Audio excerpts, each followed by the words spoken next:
오늘 설교 본론으로 들어가기 전에 여러분께서 예배를 드리러 주일날 교회에 와서 예배를 드리고 어떤 은혜를 느끼고 경험하고 또 누리면서 사시는지 개인적으로 개별적으로 여러분과 그런 이야기를 나눌 기회가 별로 없으니까 제가 잘 알 수가 없습니다. 하지만 바라기는 여러분들이 우리가 함께 모여서 드리는 이 회중 예배에 나와서 예배를 드리고 또 그 예배를 통해서 하나님이 내려주시는 은혜들을 또 풍성하게 받고 또 누리면서 한 주간 또 가정에서 직장에서 삶의 현장에서 살아가시기를 바라고 원하는 것이 제 아주 기본적이면서도 솔직한 마음입니다. 주일날 교회에 나와서 예배를 우리가 어떤 분은 오후 이제 성경 나눔까지 성경 말씀 통독하고 나누는 예배까지 드리고 가시는 분들이 있는데 그분들은 좀 더 이제 깊이 있게 말씀을 나누고 하지만 그냥 주일 오전 예배만 드리고 가는 분들은 이 예배 시간에 가능한 한 하나님을 느끼고 경험하고 하나님 부어주신 은혜를 받도록 어쨌든 집중도 하고 애를 써야 되겠죠. 그런 차원에서 하나님의 은혜를 이 예배 시간에 좀 민감하게 또 세밀하게 느낄 수 있는 그런 방법을 제가 하나 알려드리려고 하는 겁니다. 이런 이야기들을 오후 예배 시간이나 아니면 중보기도 시간 이렇게 별도의 소그룹 모임 시간에는 이렇게 편하게 제가 이야기도 하고 또 묻기도 하고 대화를 나누면서 하기 때문에 그런 이제 나눔의 기회가 많이 있는데 이런 시간은 사실은 예배로 딱 규정화 이렇게 형식화되어 있기 때문에 그렇게 나누기 어렵죠. 그럼에도 오늘 예배를 시작하고 또 드리면서 이내 하나님 주시는 생각이 이걸 나누면 좋겠다 싶어서 이제 말씀을 드리는 겁니다. 그 대신 본론은 좀 짧게 할 거니까 너무 걱정하지 마시고 예배를 드릴 때요 기본 자세는요 하나님 앞에 나와서 예배를 드릴 때 기본 우리의 자세는 어떠해야 되는가 하면 우리가 하나님의 자녀로 성도로 부름을 받았지만 그럼에도 하나님은 우리가 예배하기에 너무나 존귀한 분이시고 영광스러운 분이시고 한편으로는 두렵기도 한 분이십니다. 그런 하나님이 또한 생명의 하나님이시고 구원과 영생의 하나님이세요. 그러니까 그 하나님께 우리가 예배를 온전히 드리면 제대로 드리면 하나님께서 우리를 참 생명으로 인도하실 뿐만 아니라 각양 좋은 은혜와 복을 주시지요. 그게 틀림없는 신앙적 원리입니다. 하나님과 예수 그리스도를 믿는 사람들의 신앙의 원리는 그렇다는 거죠. 그런데 그 하나님께 어떤 마음과 자세로 예배를 드려야 되는가 하면 마치 예수님이 자기 몸을, 자기 생명을 하나님 아버지의 뜻에 따라 순종함으로 십자가에 못 박으셔서 그래서 우리를 살리신 것처럼 우리도 하나님께서 원하시면 내 몸, 내 생명조차도 드리겠습니다 하는 믿음으로 예배를 드려야 된다는 겁니다. 그러면 그 하나님께서 그 믿음으로 드리는 생명을 받고 아무 반응을 하지 않으시느냐? 아니죠. 새 생명을 주시고 참되고 영원한 생명을 주시는 거예요. 그게 예수님의 십자가 죽음 다음에 부활의 능력과 현실로 나타났던 겁니다. 기본적인 마음이 그런 태도로 내가 나 자신을 하나님 앞에 제물로 드린다는 심정으로 드려야 된다는 거예요. 근데 그럴 수 없고 그러지 않으니 그렇게 자기 몸을 들이신 예수 그리스도를 믿는 믿음으로 우리가 예배를 드리는 거예요. 그 예수님의 보혈을 의지한다고 표현하기도 하고 그 예수님의 이름을 믿는다고 말하기도 하고 그 예수님의 이름으로 또 기도도 하면서 그렇게 예배를 드리는 거예요. 아주 기본적인 근본적인 원리가 그렇습니다. 그런데 그러면 실제 예배에서 그런 것들이 어떻게 나타나느냐? 실제적으로 예배 인도자들은요, 성가대도 그렇고 예배 인도하시는 분들은, 찬양 인도하시는 분들은 회중들이 같이 찬양을 따라 부르는 이들이 쉽고 또 편하게 자연스럽게 잘 따라 부를 수 있도록 늘 기도하고 또 연습하고 훈련해서 그들을 인도해야 됩니다. 그게 만만치 않고 쉽지 않지요. 그러나 나는 그런 인도자로서 예배를 인도할 것 같으면 예배 인도자는 자기 자신을 하나님께 그렇게 헌신하고 드리는다는 심령과 마음으로 그런 태도로 준비하고 인도를 해야 되는데 그게 자신을 하나님께 드리는 거예요. 내가 찬양 인도 이렇게 멋지게 한다, 성가곡을 이렇게 하나님께 멋지게 올려드린다, 사람들에게, 교인들에게 뽐내기 위해서 하는 게 아니잖아요. 그렇게 해봐야 뽐나지도 않습니다. 모르는 사람들은 노래 잘하네 하고 봐줄지 모르지만 하나님께서 그거 인정해주지 않으시면 그거 아무 유익하지가 못한 겁니다. 그런데 인도자는 그렇게 해야 되는데 그러면 그 인도자를 따라서 부르는 사람들은 어떻게 해야 되느냐? 인도하는 대로 해야 됩니다. 왜?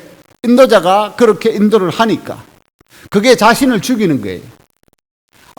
나는 박수 안 치고 싶은데, 나는 박수 좀 치고 싶은데, 나는 이 찬송, 우리 찬양 인도한 권사님이 3절 한 번 더 하겠다 했다가 4절 한 번 더, 어떤 때 제가 신경이 딱 거슬립니다. 또 반복. 웃는 분은 저하고 비슷한 생각들이 한 번씩 드는 분들이에요. 그죠? 아니, 목사님은 왜 저러시지 하고 웃는지도 모르겠지만, 저는 그렇다는 거예요. 그런데 그럴 때 제가 어떻게 하느냐? 저도 설교자이지만 예배를 전체를 인도하는 인도자이지만 찬양할 때는 찬양 인도자의 인도를 따릅니다. 그게 맞는 거예요. 하나님께서 그렇게 직분자로 기름을 부으셨으니 그에 따르는 게 맞는 거예요. 그러니까 그 기름 부음을 받은 자들은 어쨌든 성도들이 은혜가 되도록 인도하려고 애를 쓰고 신경도 써야 된다는 거예요. 자기 기분대로, 자기 감정대로 해가 될 거 아니고, 그러니까 기도를 해야 돼요. 하나님, 오늘은 3절, 4절을 한 번 더 할까요? 아니면 전체를 한 번 더 부를까요? 그게 성령이 충만하면 늘 자연스럽게 나와요. 찬양 인도를 잘하는 전문가들은 보면 아주 찬양 인도가 그냥 인스턴트, 어떻게 보면 즉흥적이고, 딱 어떤 경우에는 깜짝 있게 딱 갖춰서 하지만 어떤 경우에는 그때 주시는 성령의 감동을 따라서 즉흥적으로 인도를 해요. 그렇기 때문에 그게 새롭게 느껴지기도 하고 은혜를 많은 사람들이 찬양을 통해서 은혜도 받고 하는 거예요. 기도도 물론 마찬가지고. 기본 마음 태도가 어째야 되는가 하는 것을 제가 말씀드린 겁니다. 찬양을 나 자신이 죽으면 내가 하고 싶은 대로 찬양하는 게 아니에요. 하나님이 하라고 하시는 대로 찬양. 예배가 그런 거예요. 내가 드리고 싶은 대로 드리는 게 아니에요. 하나님이 드리라고 하시는 대로 드려야 되는 거예요. 하나님이 이렇게 하면 고맙고 기쁘겠다 하시면 그렇게 하는 게 하나님을 온전히 예배하는 자들이 태도라는 거예요. 하나님께서 제가 농담같이 말씀드리지만 봉투에 안 넣어도 좋으니 좀 큰 돈 가져와라. 그렇게 말씀하시면 큰 돈을 드려야 될 거 아니에요. 하나님이 작은 돈이라도 좋으니 좀 정성을 좀 담아가지고 준비해가지고 좀 깨끗한 봉투에 좀 넣어주면 안 되겠니? 그렇게 말씀하시면 그렇게 하나님께 헌금을 드려야 될 거 아니에요. 하나님이 너 죄송합니다. 이게 제가 그렇죠. 누구 만나러 갈 때는 옷도 신경 써가지고 이게 오늘 좀 색깔이 맞나? 이게 좀 괜찮아 보이는 옷인가? 사람 만날 친구 만날 때는 뽐내고 싶어서 그럴 수도 있겠고 예쁘게 보이고 싶어서도 그럴 수 있고 편해서 그럴 수도 있고 어떤 이유에서든지 복장도 신경 쓰고 또 하고 하면서 하나님께 예배드리러 올 때는 그냥 편하게 집에서 있던 대로 그냥 나와서 그러면 성의와 정성이 하나님 앞에 사실은 부족하다고 할 수 있는 거죠. 그런 부분들이 사실은 교육을 통해서 잘 이루어져야 돼요. 저는 어릴 때 어머니가 뭐 아주 강요하고 이런 건 아닌데 어머니 자신이 그런 생각을 가지고 계시니까 그랬는지 모르지만 미나야 교회 갈 때는 될 수 있는 대로 좋은 옷, 깨끗한 옷, 별실이 좋은 옷 다 별 사주신 적도 없으면서 그래도 미나야 옷은 깨끗한 옷 그러면서 늘 옷을 다려 주셨어요. 근데 어떤 때는 못 다려 주시죠. 그러면은 옛날 우리 어머니들은 제가 배운 살림의 노하우고 방법이 그래요. 빨래를 이래도 다리지 않아도 그냥 탁탁 털어가지고 널기 전에 손으로 이렇게 막 문지르니까 그게 다린 효과가 나더라고요. 저는 그런 걸 알아요. 옷 같은 거 주름 필려면 굳이 못 다리고 안 다리면 빨아가지고 탁탁 털어가지고 손으로 이렇게 좀 싹쓱 문질러가지고 널어놓으면 말랐을 때 이게 꼭 다린 것처럼 그렇게 효과가 난다는 것도 어머니가 하시는 걸 보면서 그래가지고 옷을 입혀 주시고 교회 가게 하시더라고요. 오늘 이거 하고 그냥 끝낼까? 날도 더운데 막 부흥회한다 생각하고 제가 아주 강렬하게 은혜 받았던 경험, 하나님의 음성을 들었던 경험 전에 두어 번 이야기를 말씀을 드린 적이 있던 것 같은데 어떤 분은 또 들었어도 기억이 없으실 수도 있고 어떤 분은 못 들은 분도 계실 수도 있으니까 제가 이 이야기를 한 번 더 드리도록 하겠습니다. 여러분들이 예배 중에 하나님의 음성을 듣는 그런 놀라운 은혜들이 늘상 자주 있으면 좋겠다. 성령의 감동이 자신에게 또 예민하게 섬세하게 느껴지면 좋겠다 하는 마음으로 제가 드리는 이야기입니다. 제가 모교회에서 집사로 생활을 할 때 그런 말씀 드렸죠. 저는 이 장로님 우리 서집사님처럼 맨 앞자리 가서 예배를 드릴 때 그냥 일반 서리 집사일 때 왜요? 뭐 하면 예배는 앞자리에서 드리는 게 좋다. 뭐 강연 같은 거 가도 될 수 있으면 앞자리가 좋은 자리고 은혜 받는 자리. 근데 많은 사람들이 좀 불편하고 부담이 되니까 앞자리는 비워놓잖아요. 보통 앞에 한 줄이나 두 줄 정도는. 그러면서 이제 뒤쪽으로 이렇게 앉는데 저는 가만히 어떤 날 목사님이 그 자리에 비어 있는 걸 보시고는 자기 앞에 빈자리가 있으면 한 칸만 좀 땡기라는 거예요. 한 칸만 앞으로 땡겨 앉으라는 거예요. 그래서 제가 중간쯤에 원래는 앉다가 한 칸을 땡겼어요. 근데 가만 꼼짝 안 하는 분들 계시잖아요, 보면. 아주 엉덩이 무거운 분들. 그냥 계신다고요. 그러니까 한 번 더 말씀, 아니, 꼼짝 안 하는 분들 계시는데 자기 앞에 빈자리가 있으면 한 칸만 좀 당기시면 좋겠다. 뒤에 오는 분들도 있을 수 있고, 그때 교회가 많이 부흥하고, 뭐, 이제, 어떤 경우에는 보조의자도 놓고 할 이런 때였으니까. 그렇게 말씀을 하시는데, 제가 그래서 한 칸 저는 땡겼는데, 또 말씀하시는데, 제 앞에 보니까 또 앞자리 한 자리가 비어 있어요. 그러니까 또 땡겼죠. 그러니까 목사님도 뭐 계속 그 이야기만 하실 수 없으니까. 그런데 어떤 생각이 딱 드냐면, 앞자리가 비어가지고 내가 한 칸, 두 칸을 땡겼는데 앞에 또 비어있네. 그럼 내가 또 나는 목사님 말씀에 순종하려면 한 칸을 더 땡겨야 되네. 그 땡기려고 하니까 맨 앞에가 비어있어요. 맨 앞에까지 가야 되는 거예요.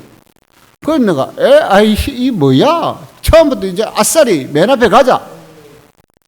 맨 앞으로 가자 하고 이제 맨 앞에 앉게 된 거예요. 그때부터. 그 주일부터. 아, 목사님, 이제 또 조금 지나면 빈자리 있으면 또 땡기라 하실 거다만 나는 그거에 자유롭기 위해서 그냥 이제부터 나는 맨 앞자리에 가서 앉아 예배 드린다. 그리고 제가 일개 서리집사 주제에 주로 장로님들이 앉는 맨 앞자리에 가가지고 딱 앉았습니다. 그리고 예배 신앙생활을 했지요. 그런데 정말 은혜 받는 날이 왔지요. 맨 앞자리에 앉으면 그냥 설교도 뭐 이렇게 들으면서 졸기도 그렇잖아요. 또 딴짓하기도 그렇잖아요. 맨 앞자리인데. 그런 환경적인 요소도 있지만 어느 날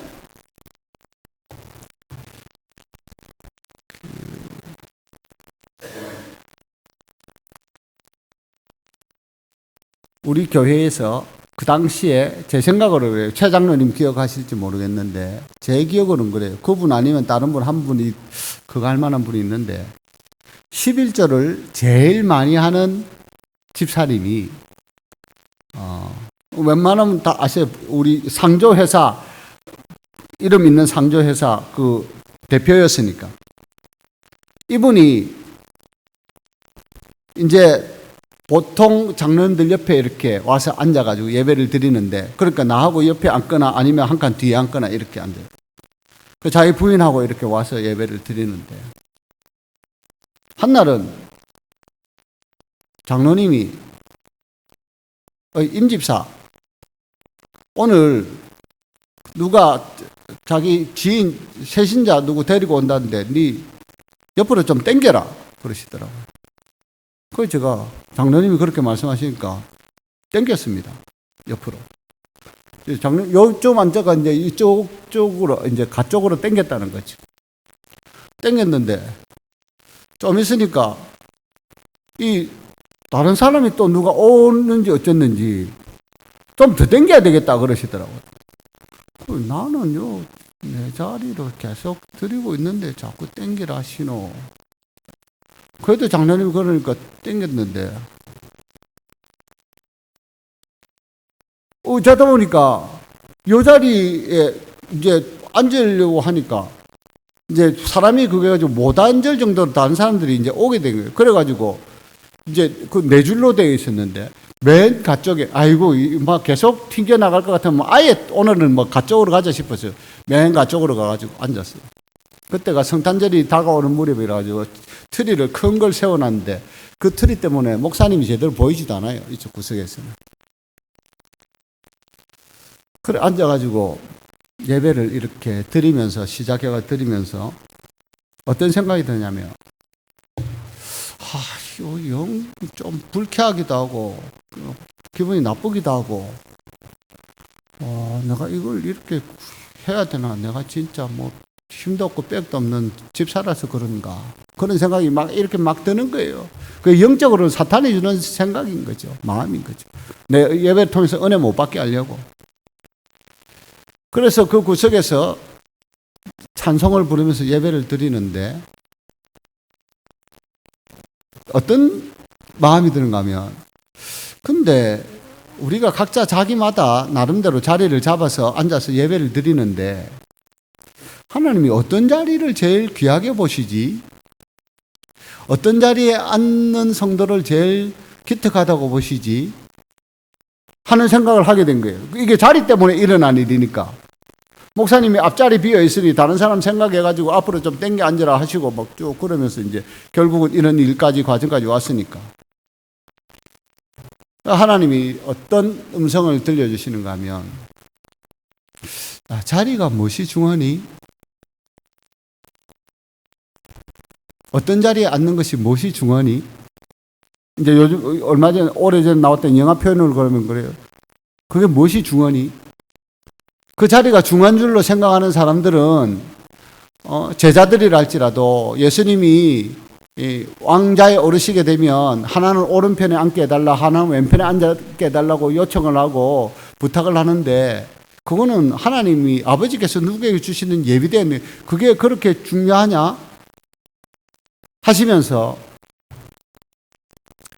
오늘 이 예배 중에 누구를 하나님이 가장 주목해 보시면서 예배 자리에 나온 자들 중에 누구를 제일 주목해 보면서 하나님께서 예배를 받으신다고 생각하느냐 하고 물으시더라.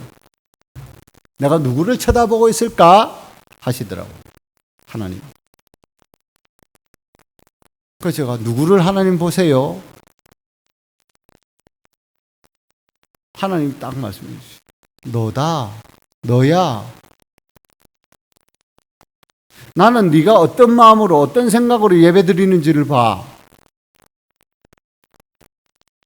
네가 은혜 받겠다고 목사 말에 순종한다고 맨 앞자리로 와서 앉았는데 장로가 다른 사람 생각한답시고 11조 제일 많이 하는 교인 뭐 생각한답시고 너 바깥쪽으로 옮겨라고 이렇게 지시하고 말하는데 그 약간 불만이 있지만 너 그래도 거기에 뭐 아유 따라야지 하고 옮겨서 예배를 드리는데 그게 어쩔 수 없어서가 아니라 억지가 아니라 하나님은 어떤 자리에 있든지 진짜 하나님을 바라보고 하나님께서 원하시는 방식으로 예배 드리는 자를 기뻐하신다는 것을 알면 나는 그 사람을 보는 거야.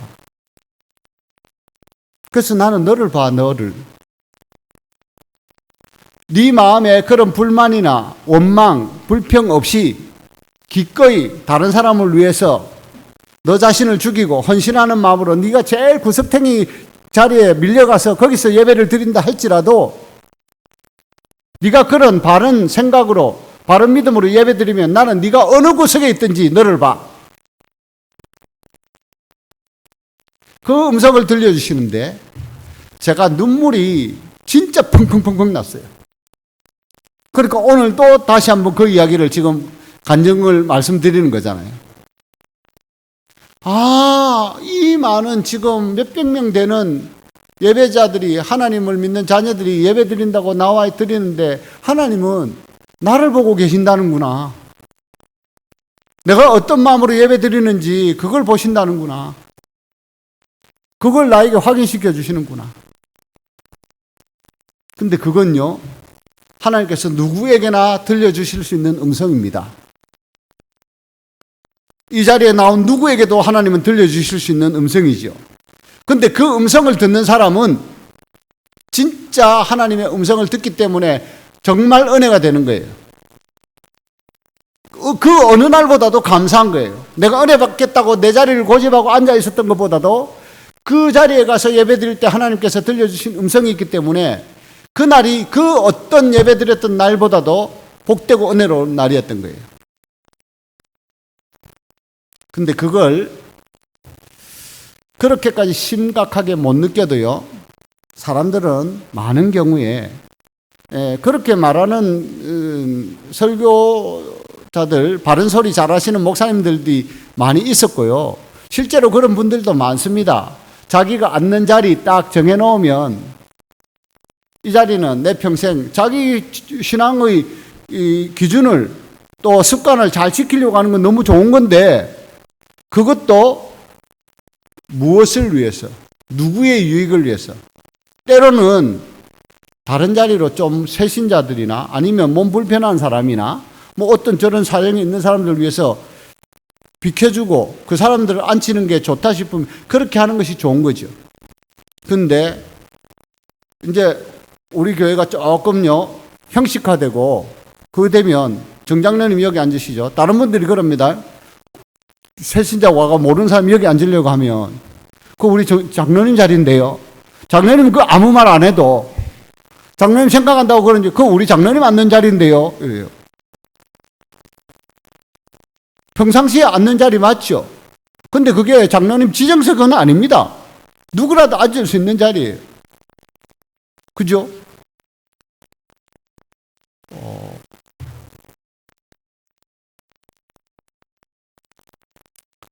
본론으로 바로 가야 됩니다. 이제 선택과 복, 선택하는 복과 저주. 어떤 선택을 하느냐, 어떤 결정을 내리느냐, 그것에 따라서 우리 인생의 행복이 사실은 결정되죠. 크고 작은 선택과 결정에 의해서. 신을 믿는 사람들은 꼭 우리가 믿는 하나님이 여호와 하나님이 아니라도 신을 믿는 사람들은 어떤 생각을 가지고 신을 믿습니까? 자기가 믿는 신이 복과 저주를 관장한다고 그렇게 생각을 하죠. 복도 줄 수 있고 저주도 내리는 존재가 신이다. 그래서 자기가 믿는 신에게 복을 달라고 저주는 멀리하고 복은 많이 달라고 그렇게 빌기도 하고 기도하고 또 제사도 드립니다.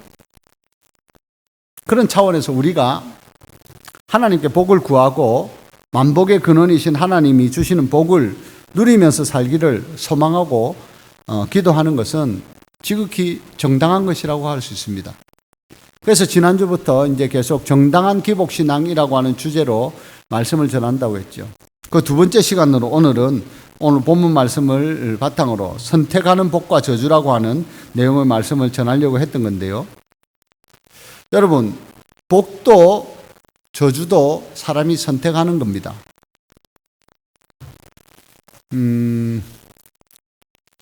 다른 사람이 아닌 다른 동물들은 동물이 의지적으로 선택할 만한 자격이나 존재가 되지 못하지요. 창세기 1장 20절 이하에 보면 지난주에 봤던 말씀에 하나님께서 다섯째 날에 바다의 물고기들, 공중에 나는 새들을 복 주시면서 생육하고 번성하라고 명령을 하시잖아요. 너희들은 땅에서 생육하고 번성해라. 바다의 물고기들은 물에서 번성해라. 생육하고. 그렇게 선포를 하시고 명령을 하세요. 그러면 이 물고기와 새들은 그냥 그렇게 하는 거예요. 저 여쭤볼까요? 새들이 새끼 안 낳으려고 혹시 피임하는 거 보셨어요? 한번 상상해 보십시오. 돌고래나 이 물고기들이 새끼 낳으면 야, 요즘 환경도 오염되고 이 바다들도 너무 더러워지고 플라스틱 막 진짜 뭐 미세 플라스틱들이 온 바다 인간들 때문에 그래가지고 그제 옆집에서 그렇게 평화롭게 살던 돌고래도 뭐 그물에 걸려 죽었다던데 우리 이 새끼 번식해봐야 이 환경에서 살기 너무 힘드니 낳지 말아야 된다. 낳지 말자. 그러면서 피하는 그 물고기들이 그런 피해 있겠습니까? 없겠지요. 왜요? 사람 아닌 다른 동식물들은요, 하나님이 복을 주시면 복을 받고 저주를 내시면 저주를 받을 수밖에 없는 대상이에요. 존재가 그런 거예요. 그런데 사람은 오늘 읽은 본문 말씀을 보니까 하나님께서 복과 저주를 앞에다 놓으시고 너희들이 선택할 수 있다. 그렇게 말씀하십니다. 왜요?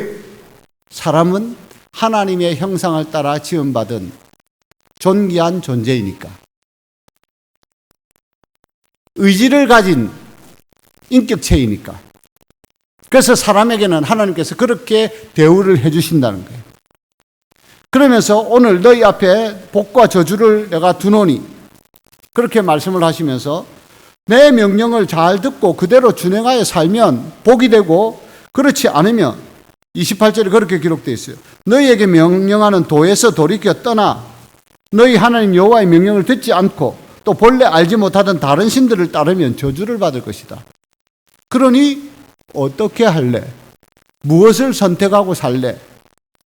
그걸 이제 가나안 땅에 들어갈 이스라엘 백성들 출애굽받는 후손들에게 모세를 통해서 하나님이 말씀해 주신 거예요. 하나님을 인격적이시라고 표현을 하는데요. 그만큼 우리를 하나님은 영이시고 신이신데 인격적이실 필요도 없고 이유가 없는데 우리가 인간이다 보니 하나님이 인격적으로 우리를 대우해 주시는 겁니다. 다른 동물들과 달리. 선택을 하는데 여기 도라고 표현이 되어 있었잖아요. 내가 오늘 너에게 명령하는 도에서 돌이켰더나 이 도라는 것은 길이라고 했고 방법이라고 말씀드렸죠. 영어로 way라고 하는 뜻에는 길, 방법 다양하게 이렇게 나와 있어요. 우리는 그냥 한자로 쓰면 길도라고만 쓰지만 그 어느 길로 가느냐 하는 것이 어떤 길을 선택하는가 하는 것이 어떤 방법으로 내가 가겠다는 것이냐 하는 것을 말하는 거죠. 그래서 way라고 하는 단어에는 방법이라는 뜻도 들어있는 거예요. 어제 우리가 학예 수양회하고 올 때 저는 우리 백준영 청년이 운전하는 차 타고 왔는데 도착해서 보니까 장로님하고 몇 사람이 왜 오다가 그 길에서 그쪽 성남사 쪽으로 빠졌어요 하고 이야기를 하시더라고요. 우리 준영 씨는 글쎄요, 내비가 그렇게 안내하던데요. 안내하니까 그렇게 간 거죠. 늘 자기는 아주 익숙한 내비 없이도 달릴 수 있는 길이 아니면 내비 안내하는 대로 가죠. 근데 어떤 경우에 내비가 그렇게 인도를 할 수도 있고, 상황 따라서. 그래서 우리가 그럼 잘못된 길로 가가지고 영 늦게 왔네 했더니 우리 뒤에 이제 다른 차들이 또 오고 했었죠. 근데 우리 삶에서 그건 그냥 일상적인 거죠. 조금 돌아가는 건 별 상관없죠. 근데 영 엉뚱한 길로 가면 어떻게 됩니까? 참 인생이 고달파지는 겁니다. 피곤해지고요. 영 엉뚱한 길로 가면. 예수님은 자신이 내가 길, 내가 진리, 내가 생명이다. 요한복음 14장 6절에 그렇게 말씀하셨죠. 내가 곧 길이요 진리요 생명이니 나로 말미암지 않고는 아버지께로 올 자가 없다. 아버지께로 간다는 건 영원하신 하나님께로 가서 우리가 영생을 누린다는 걸 말하는 거죠. 하나님이 다스리는 나라, 천국에 들어가는 걸 말하죠. 그렇게 가려면 참 생명의 길이신 예수 그리스도를 믿고 그분을 따라가야 된다는 거죠. 그분을 따라가는 삶은 이 세상에서도 물론 종착역에 가서는 우리 인생의 종말에 가서는 그 믿음 때문에 하나님께서 천국으로 영원한 나라로 영생으로 안내하고 인도해 주시겠지만 이 땅에 사는 동안에도 하나님이 주시는 구약 성경에 하나님께서 백성들에게 약속하신 은혜와 복을 누리면서 살아야 될 것 아니에요. 그럼 어떤 선택을 할 것인가? 당연히 하나님이 복된 것이다. 이것이 내 명령과 규례를 지키고 실천하고 순종하고 사는 것이 복이 된다. 말씀하셨으면 그렇게 살아야 되고 살면 되죠. 근데 우리가 그렇게 잘 삽니까? 안 삽니까? 못 삽니까? 이유가 뭐가 됐건 그런 복된 삶을 선택하고 살려면 뭔가 필요해요. 뭐가요? 이 길을 선택하는 것이 참으로 복된 길이라고 하는 것을 분별할 수 있는 지혜와 지식이 있어야 됩니다. 하나님의 말씀을 듣는 것이, 하나님의 말씀에 순종하는 것이 나에게 정말 복된 것이다 고 하는 것을 느낄 수 있고 깨달을 수 있는 지혜가 있어야 돼요. 그게 없으면 아무리 말을 해도 부모 말 못 알아듣는 아이처럼 이렇게 계속 말은 알았다고 하는데 지가 실제로 못 깨달으니까 그 부모가 시킨 대로 하지를 않아요. 사람이 인격적이지만 또한 그렇게 어리석기 때문에, 완고하기 때문에. 그래서 하나님이 말씀하시는 것은 이 명령이 참 부담스럽고 힘들게 느껴지는데 어떤 경우는 아닌 것 같은데 할지라도 하나님의 말씀이 분명하다면 그 말씀에 순종하고 따르는 것이 복된 것이라고 하는 것, 그 지혜와 믿음이 있어야 됩니다. 근데 그 지혜는 고린도전서 1장에 보면 예수 그리스도가 하나님의 지혜요 능력이라고 했잖아요. 예수님을 잘 믿으면 그런 지혜를 우리에게 주신다는 거예요. 그 지혜이신 예수님이, 내가 예수님을 믿기 때문에 나와 함께 하시면서 성령으로 그렇게 바른 선택을 하도록, 좋은 선택하도록 인도해 주신다는 거예요. 제가 여기 늘 앉던 자리에 앉으면 편한데 왜? 장로님 무서워서요? 천만에요. 저 싸가지가 없어가지고 장로님 뭐라 해도 뭐라 합니까? 장로님이나 잘하이소. 장로님이 옮겨가면 될 거 아닙니까? 이런 소리 제가 못할 것 같아요. 장로님이 그렇게 구하시면 또 옮겨가시면 되지 왜 저보고 옮기랍니까? 사탄은 그렇게 하라고 해요. 마귀는 야 네가 니도 나름대로요 어떻게 보면 진짜 장로만 안 됐을 뿐 니도 나이 더 들면 장로 될 거다 걱정하지 마라. 장로 그럼 사탄이 그런 말을 들려줄 수 있어요. 그러면 제가 거기에 반응하고 따르면 그렇게 할 수 있고, 그러면 이제 장로님은 저 사가지 없는 놈, 저 어릴 때 내가 저거 가르치고 저 반사로 키우기까지 했는데 저기 저란에 이제 좀 컸다고 이래 되면 이제 교인들 간에 불화가 생기고. 그죠? 그러면 교회는 화평하지 못하고. 이게 마귀의 노름에 놀아나는 거예요. 그래서 더 큰 은혜를 받으려면 야고보서 4장에 보면 하나님을 가까이 해라. 주 앞에서 너희 자신을 낮추라. 겸손하라. 때가 되면 주께서 너희를 높여주실 것이다. 하나님은 교만한 자 물리치시고 겸손한 자에게 은혜를 베푸신다. 하나님을 가까이 하라. 그래야면 너희를 가까이 하실 것이다. 선택. 오늘 이 더운 날씨에 휴가로 어디 딴 데 안 가시고 예배드리러 나오신 거 여러분의 선택입니다. 좋은 습관이 돼 있으면 굳이 선택할 필요가 없을 때도 있어요. 그냥 습관을 따라 하면 돼요. 근데 이 습관이 안 좋은 습관이 있는 사람은 늘상 선택하는 게 안 좋은 쪽으로 선택을 해요. 왜? 습관이 그렇게 들어있으니. 그 좋은 선택을 하려면 좋은 습관을 들이는 게 정말, 그래서 애들 어릴 때부터 좋은 신앙 습관으로 키워야 될 필요가 있는 게 어릴 때 잘 키워놓으면요. 잠언에도 그렇게 기록되어 있죠. 마땅히 행할 길을 아이에게 가르치라. 그러면 늙어서도 그 길을 떠나지 아니할 것이다. 어릴 때 주일 성수하는 걸 잘 교육받은 애는요. 주일날 당연히 교회 가야 되는 줄 생각해요. 주일날 교회 안 가면 뭐 큰일 나나? 이런 생각. 습관이 되어 있는 사람은 생각을 하지 않아요. 근데 그것도 한번 생각해 볼 필요는 있지. 주일이라고 꼭 교회 가야 되나? 이게 복음인가?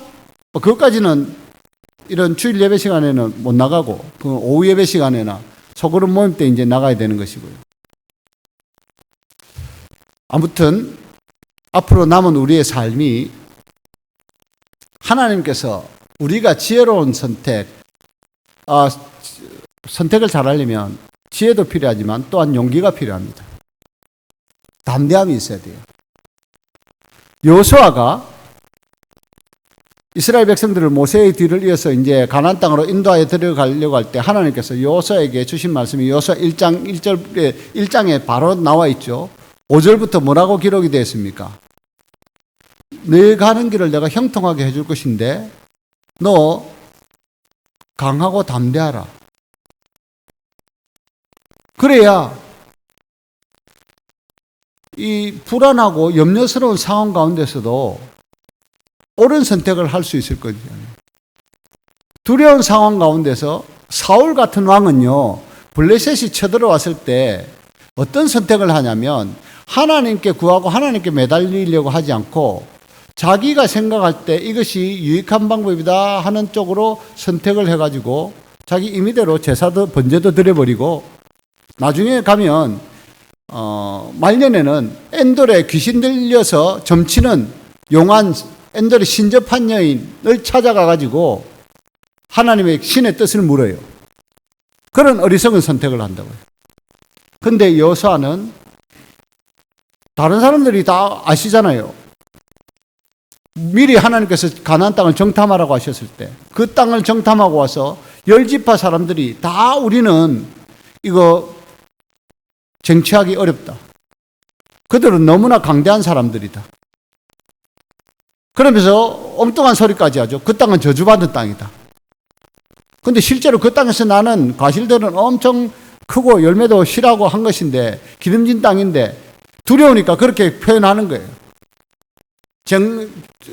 그 땅을 취하러 가지 않을 명분, 핑계를 만들려고. 근데 여호수아와 갈렙은 하나님께서 약속하신 땅이니 하나님께서 주시려고 하면 얼마든지 우리가 취할 수 있다.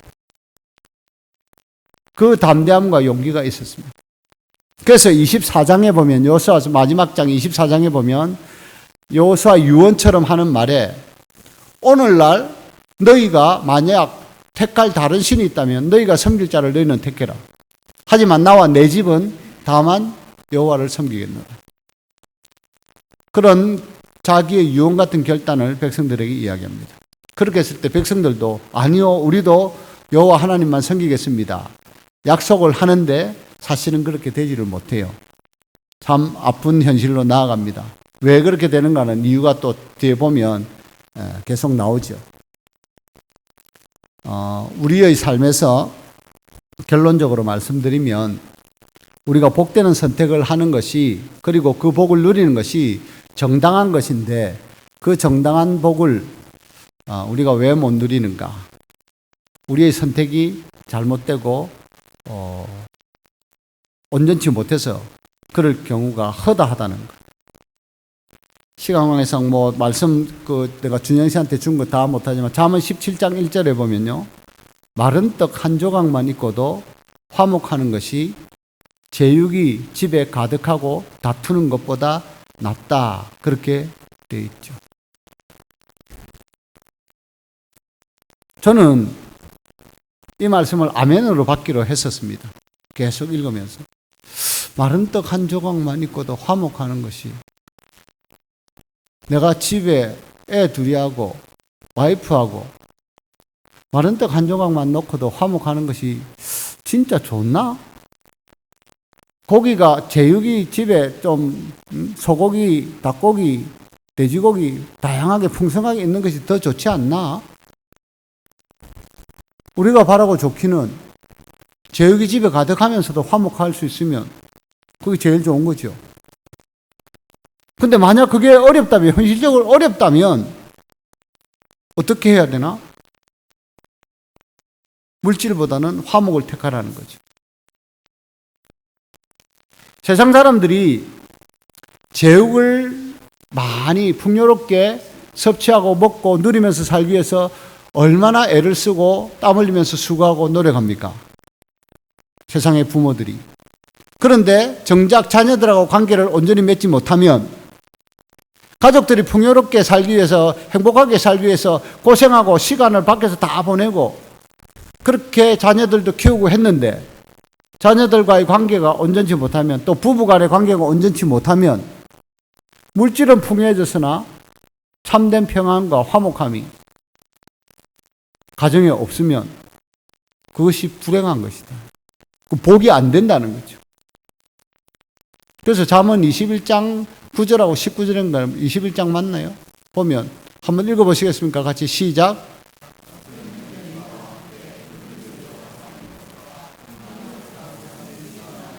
또 19절 또 있죠. 다투며 성내는 여인과